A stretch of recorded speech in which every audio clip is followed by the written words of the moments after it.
Salam gaderli dinleyiciler, Azatlyk Radiosynyň Merkezi Aziýa meselelerine bagşlanan Mejlis adly ýürüýte gepleşiginiň nobatdaky sanyna hoş geldiňiz. Pragadaky studioda siz bilen men Muhammed Tahir. 5-nji ýylda Gazagystany sarsdyran ýene bir paçygaly waka bolup geçdi. Ýurdyň Demirgazyk günbataryndaky Aktoba şäherinde ýüze çykan gazaplylykda azyndan 24 adam helak boldy. Ýatladyp geçsek 2011-nji ýylda gürrüňi gidýän Aktoba şäherinde Gazagystanyň taryhyndaky ilkinji janynyň geçeniň hüjümi hem amala aşyrylypdy. Şol bu wagtda 2011-nji ýylda Aktobadan daş bolmadyk Januzan şäherinde hem hökümetiň terroristler diýip atlandyran adamlar bilen howpsuzlyk güýçleriniň arasynda da ýolsuz çaknaşyklar ýüz berdi. Mejlisiň bu sanynda biz näme sebäpden Gazagystanyň günbatarynda bular ýalak ýagdaýlaryň has köp ýüze çykýandygy, şol wakalaryň ara baglanşygy we olaryň ýurdyň gelejegine ýetirip biläjek täsirleri baradaky soraglara jogap tapmaga tinenşýär.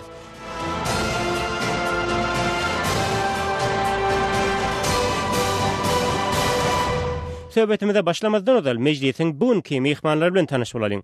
Bugünkü programamyzda Aygrim Tolykanowa, Konvoy neşriniň Gazagystanda habarçysy, Nobat Beýsenow, BNN News neşriniň Merkezi Aziýa boýunça habarçysy, Bruce Panier, Azatlyk Radiosynyň Merkezi Aziýa meselelerine bagşlanan Kışlak Owazy blogynyň redaktory daglar gatnaşýarlar. Düýpli söhbete geçmezden özel, gelin ilki 5-nji iýunda Aktobada bolan wakalary nazara ýalyň. Nobat, şol gün Aktobada nämeler bolup geçdi?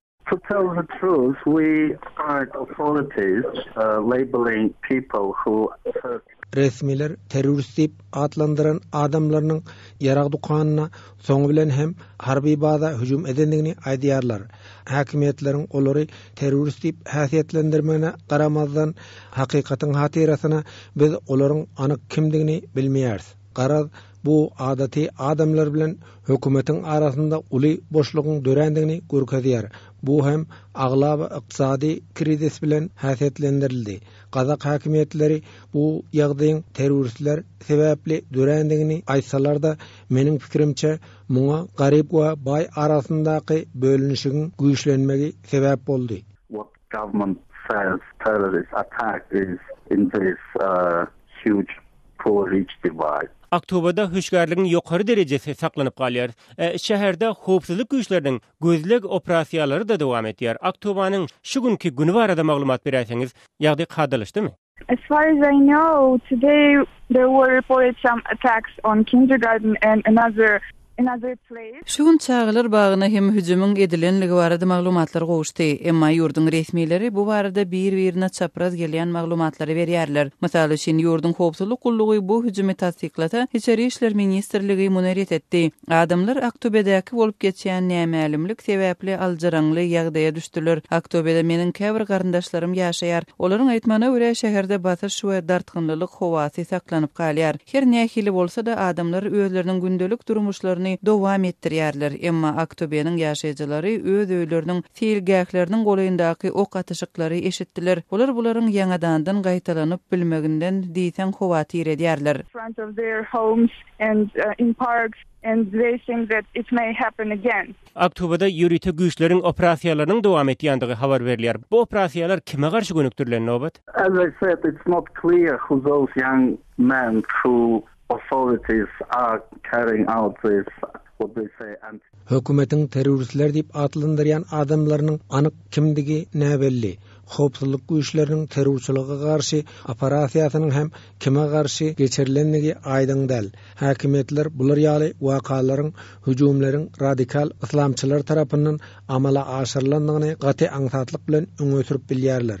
Hawa barha köp ýaşlar dünýäwi emma korrupsiýalanyň hökümete garşy çykyp radikal dini akymlara goşulyp başladylar.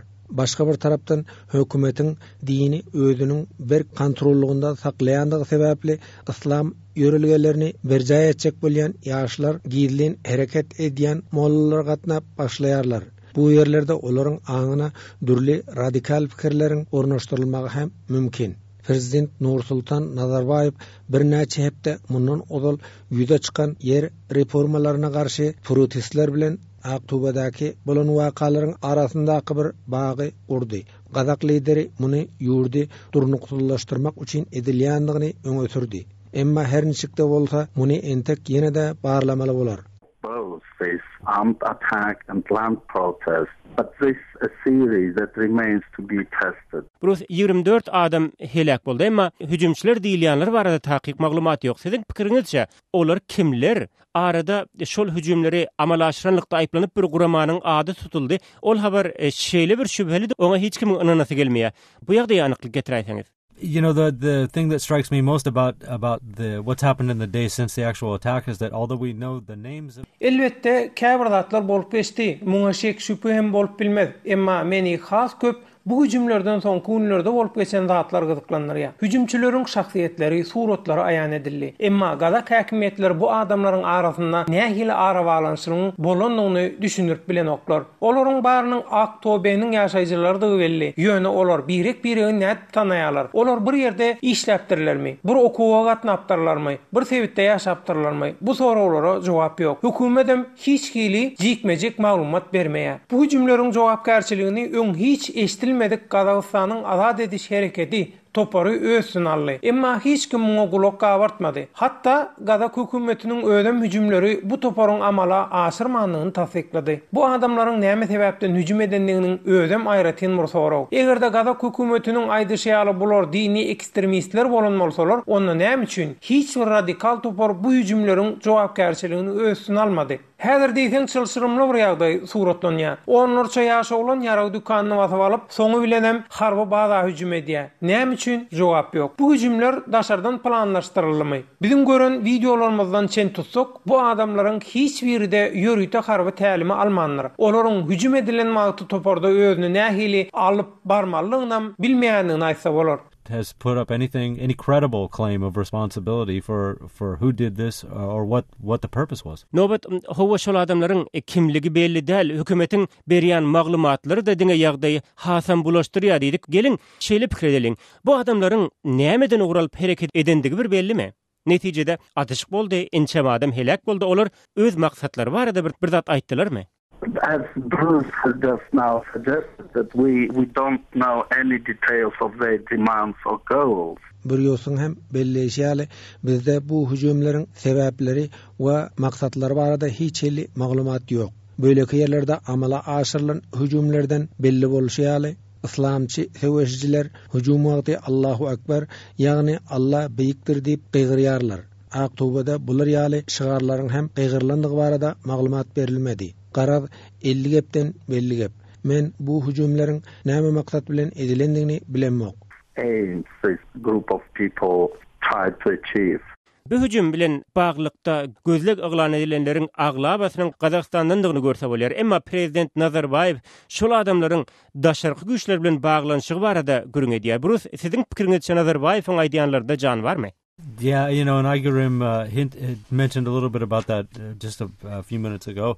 Yani Aygerim bu meseleniň bir ucuny gozgapdy. Kazakstanyň nähiller bir oňoýsuz ýagdaý ýüze çyksa, häkimetler desine muny daşarky güýçleriň üstüne atýarlar. Resmiler bizde ähli zat gowy, emma şu daşarky güýçler bizi bulaşdyrmak isleýärler diýen ähengde çykyş edýärler. Şol bir wagtda bular ýaly öňe sürilýän pikirler tasdiklap biljek hiç bir delil ýok. Nazarbayew bularyň daşardan planlaşdyrylandygyny aýtdy. Dogry aýtsam bärde nähiller bir planyň bolanyny göze ilmeýär. Egerde bu hüjümleriň arkasynda daşarky güýçler duran bolsady, ol adamlary pul we ýarag bilen üpçün ederdi ahyryn. Hüjümçiler ilki bilen ýarag dükanyny hüjüm edip, soňy bilen harba baza tarap uğradylar. Diýmek, olaryň öňünden ne ýaragy, ne de ýaragy gizlin ýol arkaly satyn alarýaly pul bolupdyr. Egerde asyl maksat harba baza bolan bolsady, onda hüjümçiler ilki şol ýere hüjüm ederdiler. Men bolan hereketleriň öňünden planlaşdyrylandygyny aýdyp biljekde. Hawa bu hereketleri hökümete garşy bir çäre hökümine häsiýetlendirip bolar. Emma olaryň anyk sebäpleri barada hiç hili jikmejek maglumat ýok.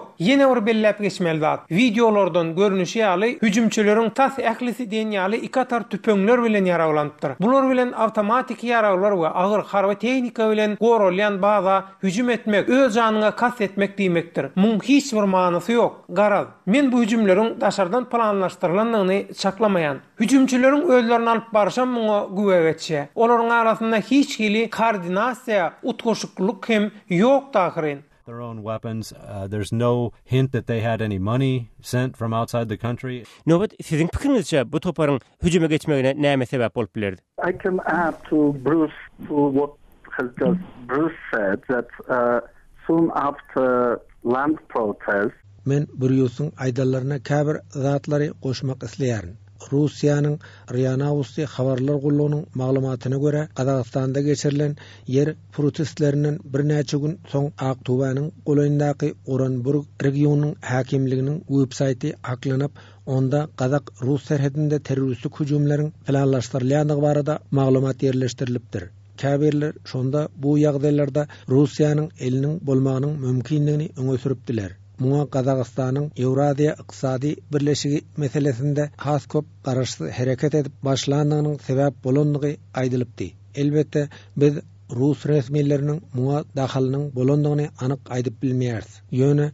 ýanky Bruce'un aýdanyda egerde bu hüjumlar daşardan planlaşdyrylan bolsady, bu hüjumçylar has guramaçylykly hereket ederdiler. If there had been some support from abroad, those young people would have been more organized. Aktobada ýürütük güýçleriniň operasiýasy dowam etse de o gatyşyklar besedildi, emma bu galagoplukdan kim behbit gördü? Şeýle-de Kazak resmileriniň gaty aljyraňly ýagdaýa düşendigini synlasa bolýar. Bruce, bu aljyraňlyk näme anladyýar? Yeah, there seems to be problems in the chain of command about the information that's coming out of Aktobe and Men pikirimçe Aktobede bolup geçen ýagdaýlary doly dürüst ýagdaýda ýetirip bilen oklar. Mysal üçin Kazak prezidentiniň howpsuzlyk güýçleri bilen geçiren maslahatatynyň dowamynda howpsuzlyk resmiýetleri çagarar wagyna atyşyň gidýändigini habar berdiler. Mundan biraz soňam İçeri işler ministrligi bular ýagdaýyň ýokdugyny aýdyp çykyş etdi. Men pikirimçe ýurdun howpsuzlyk we kanuny goraýjy pudoklarynyň arasynda ýeterlik derejede koordinasiýa, utgoşuklyk ýok. Belki de şu sebäpli Nazarbayew ençeme günläp Aktobedäki ýagdaý barada çykyş etmänni. Ýatladyp geçsek, Nazarbayew ýegşenbe güni ýüze çykan ýagdaýlar barada diňe çarşenbe güni çykyş edipdi. Men Kazak resmiýetleriniň bular ýaly ýagdaýlara taýýar bolmandygy sebäpli günekarlap biljek däl. Kim bular ýaly zatlara taýýar bolup biler? Hüjümler birden tötenleýin ýüze çykýar. Üstüne de men Aktobedäki hüjümler bilen mundan bir näçe hepde ozal yer reformalary boýunça geçirilen protestleriň arasynda hiç hili arawalanşy görmeýän. Hawa protestlerde gahar gadaply çağırışlar boldy. Emma protestleriň bu hüjümlere ýalanlygyny aýdyp bolmaýar. I can't blame the Kazakh authorities too much for not being prepared for this, because who could be prepared for this? It just came out of nowhere. Bruce Sagul, Gepler Azatlyk Radiosy, hormatly dinleýijiler, biz mejlis satly hepdelik gepleşigimiziň şu günki sanynda soňky dowr Kazakstanda bolup geçen ganly çaknaşyklar barada gürüň edýäris. Gepleşigimiziň ikinji ýarymynda şeýle wakalar näme üçin Kazakstanyň gün batarynda has köp ýüze çykýar diýen soragyň üstünde durar tolkulamyzdan aýrylmaň.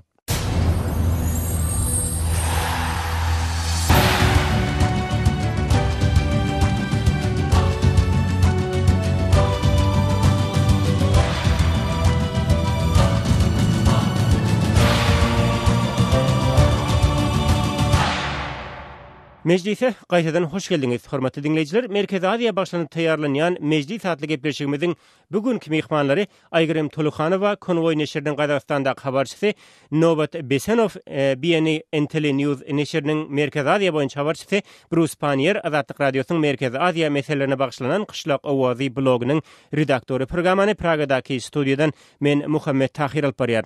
Aktobadaky hüjümlerden ozal bu şäherde Kazakstanyň taryhyndaky ilkinji janynyň geçeniň hüjümi hem amala aşyrylypdy. Aktoba Januzan şäherinden hem uzakda ýerleşmeýär. Ýatlasak 2011-nji ýylda Januzanda hem ganly çaknaşyklar bolupdy. Kazakstanyň günbatar sebitlerinde beýle ýowsuzlyklaryň has köp ýüze çykmagyna näme sebäp bolýar? Bruce, siz bu barada ýürüýte bir makala hem ýazdyňyz ýakynda. Bu barada dolrak maglumat berýärsiňiz, deriňewleriňiziň netijesinde nähili maglumatlar tapdyňyz? You know, that's where all the money is coming from for the Kazakh government. Not all, but most of the money most of the revenues coming to the Kazakstanyň büdjetine we gaznasyna gelýän pullaryň hemmesi bolmasa da agramly böyle ýurdun gün mataryndaky gaz we neft ýataklaryndan gelýär. Häzir Astanany we Almatany abadanlaştırma üçin milyardlarça dollar göwerilýär. Bu şäherlerde döwrewap we kaşaň binalar gurulýar. Emma ýurda pullaryň gelmegini üpçin edýän günmatar sewitlere diýsen az üns berilýär. Şo sebäpli ýurdy pul bilen üpçin edýän günmatar Gazagstanlylar öýleriniň kemsidilýändigini aýdýarlar. Gazagstanyň merkezi hökümetiniň düzüminde hem ýurdyň günmatar sewitlerinden köp adam ýok. Hawa günmatarly Gazagstanlylar yerli häkimiýetlere bellenýärler. Emma ministrler derejesinde günmatarlar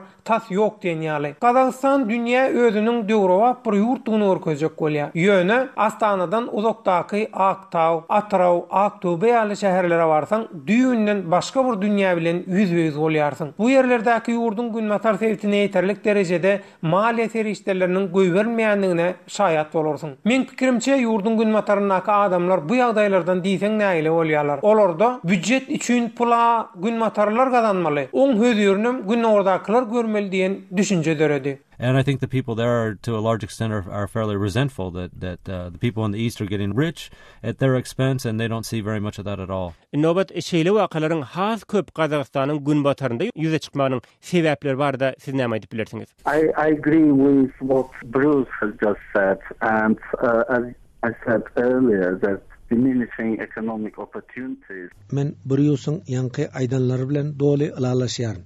Men söhbetimiziň başynda hem aýdypdym. Ýurtda baýlar bilen garyplaryň arasyndaky bölünşik diýsen ulaldy. Ýurdun günmataryndan çykarylýan neftden we gazdan gelen girdejiniň aglaba bölegi Astana ýatyrylýar.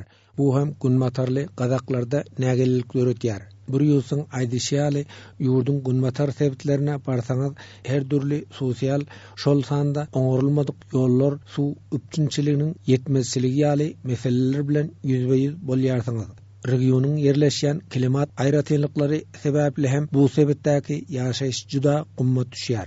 Netijede ýokarky ýagdaýlaryň ählisi jemgyýetçiligiň protestine sebäp bolýar. Of course, all this is translating into open protest against the central government. Umuman aýdylanda Aktobadaky bolan ýagdaýlara ykdysady ýagdaýlaryň sebäp bolandygy belli bolýar siziň pikirleriňizden. Aýgerem Merkez Aziýa barada görüň edilende umuman eslendik meselede regionyň etniki aýratynlyklary hem esas rol oýnaýar. Şeýle dartgynlyklaryň has köp günbatarda ýüze çykmagyna şol regionyň etniki nukdaý nazarlaryna nähil baha berip bolar? I agree with other participants that it's mostly about economic and social problems. Men beýleki söhbetdeşlerimiz ýaly bu hüjümlere ykdysady we sosial ýagdaýlaryň sebäp bolandygy baradaky garaýşa ýykyn edýärin. Başga bir tarapdan Gazagstanda radikalizmiň ýaýramagy bilen bagly mesele ýeterlik derejede içkin öwrenilmedi. Aktobadaky adamlar sebäpde terroristleriň mesken tutup başlandygy baradaky maglumatlary öň hem eşidendiklerini bular ýaly ýagdaýlar ýene ýüz beren halatynda gen görmejekdiklerini aýdýarlar. Meniň pikirimçe Gazak häkimetleri radikalizmiň ornaşmagy baradaky meseleni has içkinden öwrenip başlamaly. Regionyň etniki guruluşy barada aýdylanda men Gazagstanyň etnografiýasyny öwrenen käbir ekspertler bilen söhbetdeş bolup gördüm. Olar ýurdun günbatar we gündogur sebetlerindäki adamlaryň has köp Gazak milletçiligine ýykyn edýänligini aýtdylar.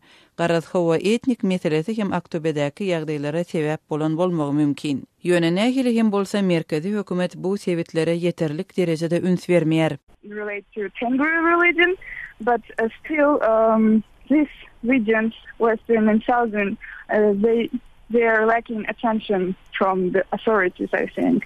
You know, just since we were talking about the ethnic factor, I would point out, and it really has nothing to do with the etniki mesele barada gurrun edilende, memnun oturumlu ýaşaýjylar bilen nähilidir bir dahalynyň bardygyny çaklamaýan. 2011-nji ýylda Jana özende bolup geçen makalara göz aýlap göräýeliň. Şonda nevit işgärleriniň köçelere çykmagyna, nevit ýataklaryna zähmet çekýän daşary ýurtly işgärlere has köp aýlyk haklarynyň tölenjekdigi baradaky myşmyşlar sebäp bolupdy. Näilelige regionyň etniki guruluşy sebäp bolman, ýogsa da Gazaklaryň öz ýurduna özüni ikinji derejeli adam höküminde duýup başlamagy sebäp boldy.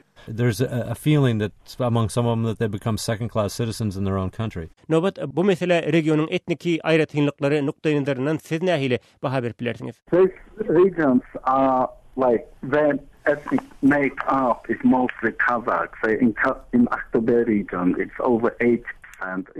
Gurrunny edýän sebitlerimizde aglaba etniki Kazaklar ýaşaýar. Olar ilatyň 80-90 bölegini düzýär. Ýani bir ýösüň hem belleşýäli bu sebitdäki adamlar özlerini ikinji derejeli adam hökmünde duýýarlar. Bu yerlerde nebit we gazi ýataklaryny özleşdirýän daşary ýurt firmalar bar. Yerli gadaklar hem Astanadaky merkezi hökümetiň öz gadaklaryna dälde eýse daşary ýurtly raýatlara has köp üns berýändigini aýdyp nägililigini bildirýärler. Etniki gadaklar Astanadaky merkezi hökümetiň esasan Rusça gürleýänlerden düzelendigini we resmiýlerin has köp ýurdun demir gazgandaky we gündogorundaky aglaba Rusça gürleýän ilatyň aladasyny edýändigini aýdýarlar. Hawa umumi nägililigiň düzüminde etniki meseleniň hem bardygyny aýtsa bolar. The Russian-speaking people, so there might be some element, some factor of ethnic tensions going on. Aygarim, since you're out there today, how are people reacting to Nazarbayev's brief statement about the causes of this? Men bu yerde Aygarim'e soru göretim gelýär. Aygarim, Ilat Nazarbayewiň Oktoberdäki ýagdaýlarynyň sebebi bilen baglylykdaky eden çykyşyny nähil garşylady? I would say people are pissed off because it's really confusing these last days. Adamlaryň jany ýanyp dur. Häkimetleriň soňky eden beýanatlary ilaty diýsen bulaşdyrdy. Raýatlarda hökümete bolan anam hasta pesagaşdy. Halkda hökümetiň özi ýurtda nämäniň bolup geçýänligine akıl ýetirenok diýen düşünje döredi. Hökümete bolan anam barha pesagaçyp başlady. So yeah, they just start to lose trust more and more. Bruce Nazarbayev bu ýagdaýlardan nähil edip baş alyp çykyp biler. That what he should do is ask the people to create some kind of civic forum. Nazarbayev durly regionlaryň meselelerini öwrenip olary merkezi hökümete gozgap biler ýaly başlangyjy ýola goýmaly. Men pikirimçe bu dartdyny goşadyp bilerdi. Emma Nazarbayewiň ýakyny eden çykyşyndan uğralynsa, onu ýurtda basışlar we ýydarlamalar başlanar. Howpsuzlyk güýçleri we beýleki hukuk goraýjy edaralary öňümüzdäki bir näçe aýyň dowamynda öz işlerini ýaýwanlatsalar gerek. The security services and other law enforcement agencies are going to be working overtime for the next couple of months. Aygarim, eger Nazarbayev bu meseleniň çözgüdi barada eger ýekeje ädim etjek bolsa, şol ädim nämeden ibaret bolmaly? I think that he should be more open to discussions. Meniň pikirimçe ol gepleşiklerde has açyk bolmaly. Biz hakyky dünýäde ýaşaýarys. Nazarbayev ýurtdaky bar bolan meseleleri açyk aýdyp bilmeli. Ol ähli hüjümçileri öldürmek barada görkezme berenligini aýtdy. Seniň ähli kişini öldürmäge hakyň ýok ahyryň. Ol ýagdaýlary dogry seljermeli we gepleşiklere açyk bolmaly. He ordered to kill all those attackers, but in real world you can't kill all of them. Aygarim Tulukanowa The Convoy neşriniň Gazagystan boýunça habarçysy gepleşiginde gatnaşyp beren maglumatlaryňyz üçin köp sag bolun. Şeride Nobat Besanov, BNN Entele News neşriniň merkezi Aziýa boýunça habarçysy, Bruce Panier Azat Ýurup Howazatlyk radiosynyň merkezi Aziýa boýunça habarlar çap edýän blogy Qışlak Owazynyň redaktory sizlere hem mejlise gatnaşyp beren maglumatlaryňyz üçin minnetdarlygymy bildiresiň gelýär.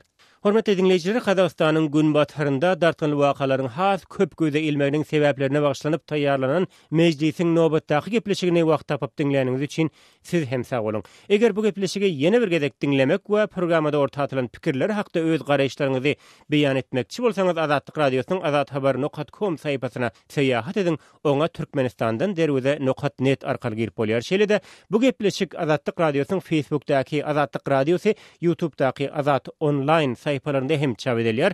Ony şol ýerlerde hem dinläp, ol hakda öz pikirdir garaýşlaryňyzy galdyryp bilersiňiz. Şonlukda men Muhammed Tahir mejlis saatly gepleşigimizi şu ýerde jemläp siz bilen hoşlaşýan. Ýene efir tolkularyny duşýança hoş sag bolun.